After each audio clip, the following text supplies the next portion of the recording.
¿Están los suplementos realmente ganándole terreno a los medicamentos? ¿Hago bien en consumirlos o en no consumirlos? ¿Son tan relevantes como parecen finalmente? Bueno, charlemos de esto.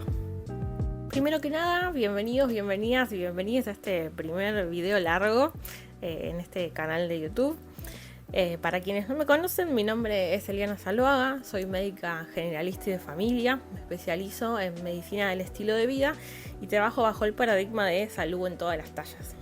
Soy argentina, recientemente viviendo en Madrid, y además de la atención clínica me gusta mucho divulgar sobre la práctica médica, sobre las especialidades sobre las que trabajo y especialmente sobre salud y diversidad corporal.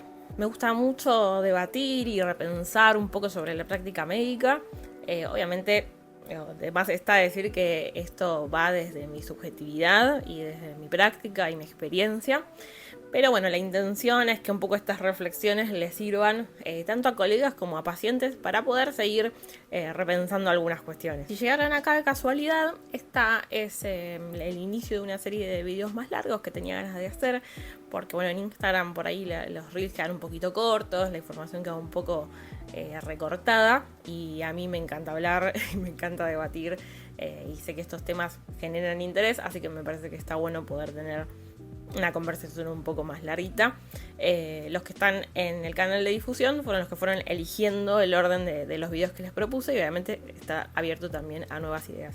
En el reel que está en Instagram y en el videíto corto que también está acá subido, empezamos a tirar algunas ideas como para ir punteando un poco las preguntas respecto de suplementación y medicamentos. Primero, hay un hecho, es que cada vez se utilizan más suplementos dietarios en tratamientos médicos o nutricionales. Segundo, hay una creencia popular de que los suplementos son mejores porque son más naturales que los medicamentos. Y tercero, hay también una lucha constante entre un sistema de salud más clásico, más tradicional, que tiende a llenarnos de pastillas, versus un público que ya no quiere tomar tantos fármacos, pero que están un poquito seducidos por los suplementos. Así que empecemos a desgranar un poquito toda esta cuestión. Con el crecimiento de diferentes tipos de abordajes médicos y nutricionales, como la medicina ortomolecular, la medicina funcional y otros tipos de modelos de atención más integrativos, volvieron a estar de moda o en foco o en boca de todos lo que son los suplementos dietarios. Estos suplementos no son nada nuevo, existen hace muchas décadas, pero como todo, se van renovando, las modas van volviendo y ahora con las redes sociales tenemos acceso mucho más fácil a conocerlos, más que nada porque antes quizás dependía de que tu médico de turno te lo indique o que te lo recomiende alguna vecina. Un suplemento dietario puede ser una vitamina, un mineral, un oligoelemento, un extracto de alguna planta, en general concentrados, que pueden ser útiles cuando se considera que no estás recibiendo ese nutriente puntualmente en tu dieta diaria. A veces sumar este nutriente puede colaborar con alguna sintomatología y por eso se utilizan dentro de tratamientos. En contraposición, para entender bien de qué se tratan, los medicamentos son moléculas bioactivas que están diseñadas específicamente para interactuar con algún elemento de nuestro organismo y que tienen y buscan un efecto específico. Además está decir que son cuestiones distintas, pero el enrosque viene no tanto por lo que son en sí mismos, sino por cómo los estamos usando. Y en cómo los estamos usando me refiero a cómo los usamos los profesionales y cómo los usan los usuarios también, porque obviamente nos automedicamos con todo, pero bueno, eso es un tema para otro video.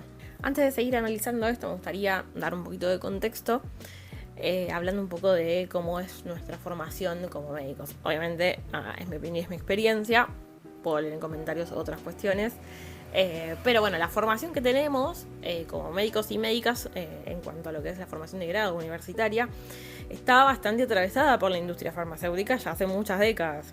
Y esto, hace que tengamos acceso a una información un poco sesgada y que no se prioricen o no se les dé tanta relevancia a otras formas de afrontar los tratamientos, que no quiere decir que son las únicas, pero que nos sirven, y más cuando, como yo, trabajamos en atención primaria, otras herramientas, ¿no? De, cómo afrontar los hábitos, cómo acompañar a las personas desde otro lugar que no sea dándoles un fármaco. Y esto nos lleva a que la bibliografía del acompañamiento de muchas patologías crónicas, por ejemplo, nos dice primero 3 meses de cambios higiénicos dietéticos. Y esos cambios higiénicos dietéticos nadie nos los enseña, cómo sugerirlos, cómo acompañarlos, cuáles pueden ser más correctos que otros. Entonces los terminamos aprendiendo de lo que dice otro colega, o de la vida misma, o de la revista de la Betina, de mi mamá, de cualquier lado. Cuando hablo de cambios higiénicos dietéticos, me refiero a alimentación, movimiento, sueño, gestión del estrés, cosas que no son pavadas. Entonces, ¿qué sucede? En general, los médicos, cuando recién nos graduamos o salimos de la especialización, o quienes se apegan más al modelo tradicional, terminan teniendo como herramientas fármacos, interconsulta. Y eventualmente empezamos a sentir que hay carencias, ¿no? Que faltan formas de abordar y de tratar con las personas, y esas las sentimos los profesionales, y los usuarios también empiezan a cansarse de ver que no hay ninguna solución muchas veces en ese tipo de abordaje. Entonces, en esta búsqueda nueva que uno empieza de tener más herramientas, bueno, se empiezan a generar otra vez estos líos, ¿no? Siempre con la buena intención, ¿no? de poder darle más respuestas a nuestros pacientes, pero bueno, empezamos a meternos en un laberinto del cual a veces es difícil salir. En general, como hay una tendencia muy humana, entiendo, que es de llevar todos los extremos. Entonces, a veces pasamos de corrientes médicas que están full fármacos y ninguna otra cosa, ¿no? Hay mucho ninguneo desde la medicina más clásica a todo lo que es vitaminas y suplementos. Y después, por otro lado, están las corrientes más full suplementación y mucha demonización del uso de fármacos. ¿Qué me pasó a mí en todo este recorrido? Que me harté de solamente paliar síntomas con fármacos, me aburrí, sentía que el tratamiento o el abordaje que estaba dando no era suficiente, entonces empecé a buscar más información, empecé a formarme en otro tipo de abordajes un poco más integrativos. Me deslumbró mucho el mundo de los suplementos, porque encontré ahí respuestas a un montón de cosas que antes desconocía, pero a la vez, cuando te subís a ese flow, de golpe me di cuenta de que estaba usando un montón de suplementos y que después cada vez había más cosas nuevas, más información, y que al momento de aplicarlo también se volvía complejo, y que me iba a volver una polisuplementadora, y al final estaba cayendo en el sobreuso, que es algo que nunca me gustó. Entonces no queda otra que frenar y apelar al equilibrio, que es algo que suele costar bastante y que a veces parece un poco aburrido, pero es bastante más realista. Bueno, fuera de mi experiencia personal, ¿cuál sería el problema con polisuplementar suplementos? Primero, bueno, volvemos a caer en el sobreuso del recurso. No está bueno sobreusar ni fármacos ni suplementos.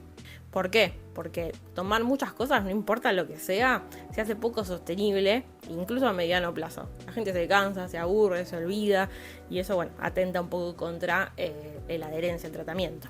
Otro problema es que los suplementos no están incluidos en las coberturas de salud, porque se consideran de venta libre. Entonces, al final, terminan siendo más costosos que el uso de fármacos tradicionales. Depende de dónde vivan, los suplementos pueden ser más o menos accesibles. Por ejemplo, acá en España, tienen un precio intermedio, se encuentran fácilmente, no son baratos, pero bueno, se pueden llegar a consumir sin tanto problema. En cambio, en Argentina, como la mayoría de los suplementos son importados, los precios son imposibles. O sea, realmente termina siendo un tratamiento súper elitista.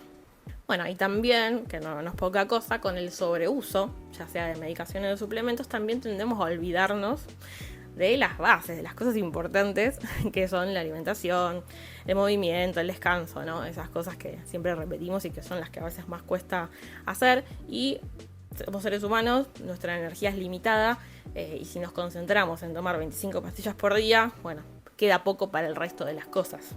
Bueno, y para cerrar un poco esto, me gustaría igual tirar alguna idea más, que creo que igual va a dar para otro video. Esto me parece que es un discurso que es importante analizarlo, más que nada para ver los profesionales cómo hacemos para transmitirle a las personas que sí, obviamente son súper relevantes los hábitos, para prevenir, para mejorar una patología, pero eso no quiere decir que yo tenga hábitos perfectos, lo cual es imposible. Solamente eso baste para que yo no requiera, por ejemplo, una medicación a largo plazo. ¿Por qué? Porque los hábitos son solamente un porcentaje de los determinantes de la salud. Son alrededor de un 35-36% y el resto son todas cuestiones que no podemos controlar, que tienen que ver con lo cultural, lo social, lo habitacional, con el acceso al sistema de salud, un montón de cosas que nosotros, por más voluntad que tengamos, no vamos a poder controlar. Entonces, si persistimos con estos discursos rígidos sobre los hábitos, también hacemos que las personas que eventualmente van a necesitar medicación, porque eso lo sabemos, solamente van a tener o más resistencia al uso pensando que es algo malo, ¿no? Que es algo terrible, que les puede pasar necesitar medicación, y que también sientan que finalmente necesitarlo es como una falla propia. Es que yo no me esforcé lo suficiente para no enfermar, ¿no? Y que finalmente termina siendo mi culpa. Y la verdad que es algo terrible para pensar de una persona que está padeciendo una patología. Pero bueno, este tema de la rigidez con los hábitos me parece importantísimo dejarlo para otro video porque hay mucho para charlar.